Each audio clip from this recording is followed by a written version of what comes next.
O que é o principal entrave, Joel, que você considera para o empreendedor hoje em dia?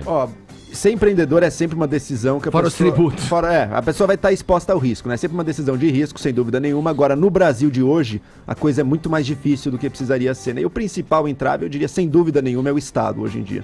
Porque hoje em dia o Estado está criando tantos entraves, tanta burocracia, tantos impostos também, e sendo que a infraestrutura básica que a gente esperaria também não fornece. Então, quer dizer, o Estado hoje é o grande entrave, porque ele está naquilo que ele não deveria estar, criando dificuldades, e naquilo que ele deveria fazer, garantir segurança, por exemplo, que seu negócio não seja roubado, isso aí ele não está fazendo.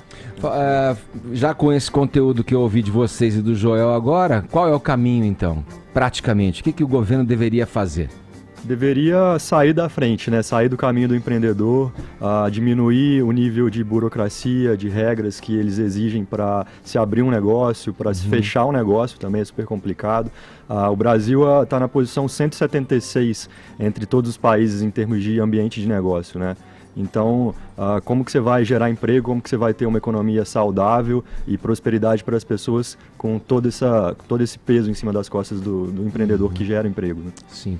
Olha, uma das expositoras do 5º Fórum Liberdade e Democracia será Helena Landau, ex-diretora do BNDES e ex-presidente do Conselho Administrativo da Eletrobras. A economista vai participar do painel Perspectivas para o Brasil, como estará o país de 2019 a 2022 e como extrair o melhor para o ambiente de negócios. A nossa colega aqui de Jovem Pan, Denise Campos de Toledo, conversou, bateu um papo com ela. Vamos ouvir agora um pouco dessa conversa. Eu queria saber o que você acha que pode acontecer, pensando principalmente em ambiente de negócio, empreendedorismo, as oportunidades que o Brasil poderá ou não oferecer. Olha, Denise, isso é uma pergunta dificílima, porque nós estamos numa eleição que pode dar muitos extremos diferentes, né? Então, que o Brasil de 2019 vai depender muito disso.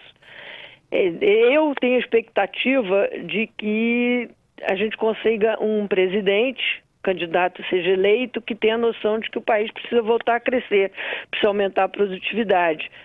E para isso precisa diminuir o tamanho do Estado, simplificar a questão tributária.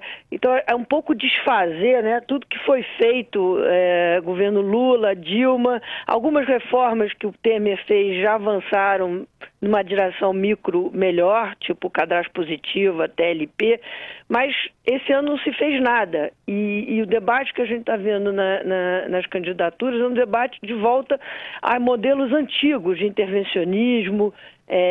As pessoas falam da crise fiscal, os candidatos falam de crise fiscal, mas os candidatos que estão à frente, né, tanto o candidato que simboliza o PT quanto o Bolsonaro, são candidatos muito intervencionistas, e Ciro Gomes também. E isso atrapalha o empreendedorismo e os negócios.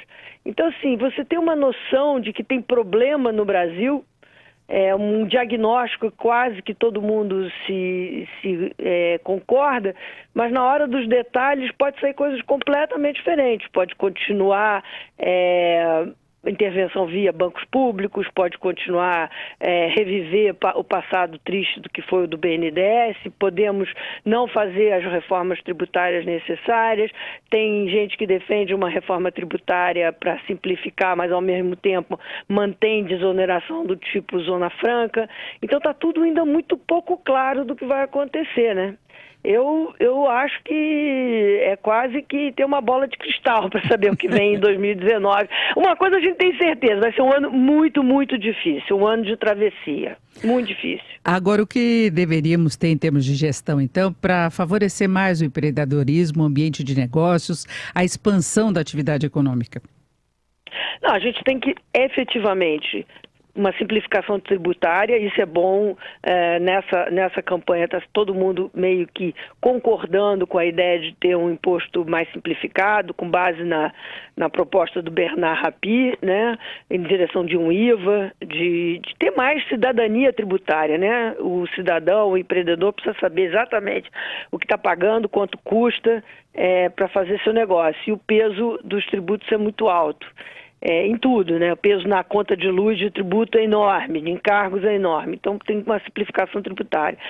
O Estado tem que parar de atrapalhar, né? Ele tem que deixar o setor privado de frente E a gente precisa de muita educação e investimento em tecnologia para aumentar a produtividade. Mas eu acho que o pior para o empreendedor no Brasil é a burocracia, é a dificuldade de fazer negócio, é o tempo que você leva para começar. Eu vou te dar um exemplo.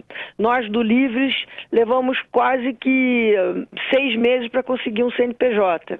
Isso é um partido, isso é uma organização social sem fins lucrativos. Entendeu? Então, assim, tem que haver uma desburocratização para que a gente consiga empreender. E eu acho que o empreendedor também precisa ter mais competição. Abrir a economia, começar a ter melhores produtos, melhor qualidade, maior competição, poder importar o que ele quer. Então, assim, a economia brasileira é uma economia muito cartorial, muito fechada. Muito difícil você conseguir ter um aumento de um setor, assim, um boom do setor privado, né? Aí você cria um ciclo vicioso, porque o setor público não tem mais como puxar a economia, né? Já era, isso já acabou. Agora, Então, Helena, o empreendedor sempre precisa também de estabilidade, a gente fala em inflação baixa, precisa de crescimento, porque tem que ter demanda, não é? E essa é a perspectiva. Isso é a questão. O lado bom para o empreendedor nesse sentido é que você está com uma taxa de juros muito mais baixa do que já foi no passado. Tivesse menos instabilidade política, menos incerteza, talvez a gente tivesse uma trajetória ainda mais baixa de taxa de juros real, né? Mas a gente, nesse momento, você não tem segurança do ponto de vista político, porque pode você estar numa trajetória de inflação baixa, de taxa de juros, do Banco Central fazendo o trabalho que está fazendo muito bem feito, e se vier com um discurso de intervenção no câmbio, de limitação de juros, de desfazer a PEC do teto, e você perde essa trajetória, né? Então, minha preocupação primeira agora é conseguir consolidar essa trajetória e ter um candidato que tenha noção da gravidade da situação que a gente está do ponto de vista fiscal. E não é só o candidato, né? É a sociedade, né, Denise? Você tem o STF com um aumento, pedindo para que seus salários sejam elevados, aí vem o Ministério Público, aí você tem o estouro da Previdência dos estados e municípios. É um pouco assim, as pessoas não têm noção que as suas atitudes individuais acabam mexendo com o bolo e está ficando sem recursos, porque nem na parte de infraestrutura que podia, talvez, ter uma parceria público e privada, onde o Estado pudesse puxar parte desses investimentos, você vai ter muito espaço, né? O espaço para investir ano que vem é o quê? 0,5% do PIB, né? Agora... Vai depender do setor privado. Depende do privado, depende de expectativa. Expectativa depende muito do que a gente vai ver nesse final de eleição, né? Porque a gente tem propostas muito ruins na mesa, né? Tá aí, ó.